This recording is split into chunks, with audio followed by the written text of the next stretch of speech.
Welcome everybody to live trading action by In the Money Stocks. My name is Nick Santiago. Today is December 15, 2014. Something I'm going to show you today is not so much of a trade, but something that traders should follow.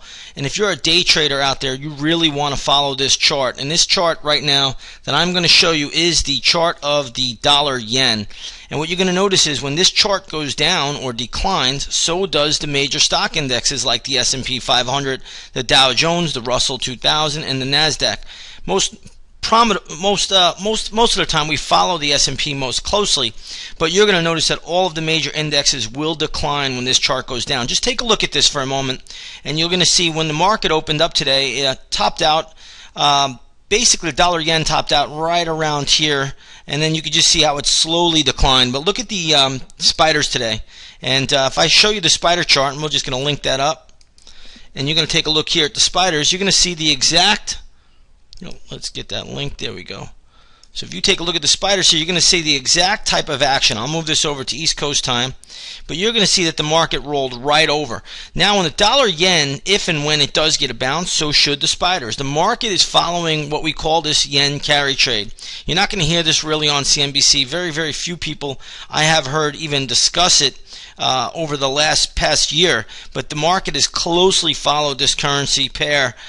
So watch the spiders here, how they decline.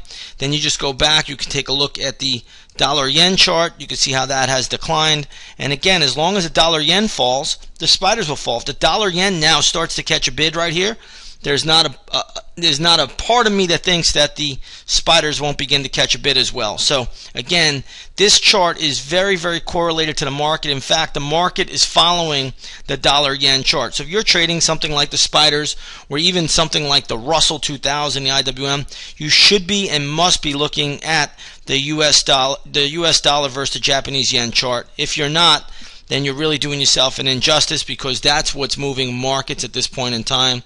And again, if you start to see this get a bounce or make any significant type of bottom, then we're probably going to get some significant type of bottom in the overall major stock indexes. So again, just keep dollar yen front and center. You can see how correlated it is. I'm going to show you this chart right now. Watch this here. I'm going to overlay a chart of the spiders and the dollar yen. You could see it for yourself. Watch this here.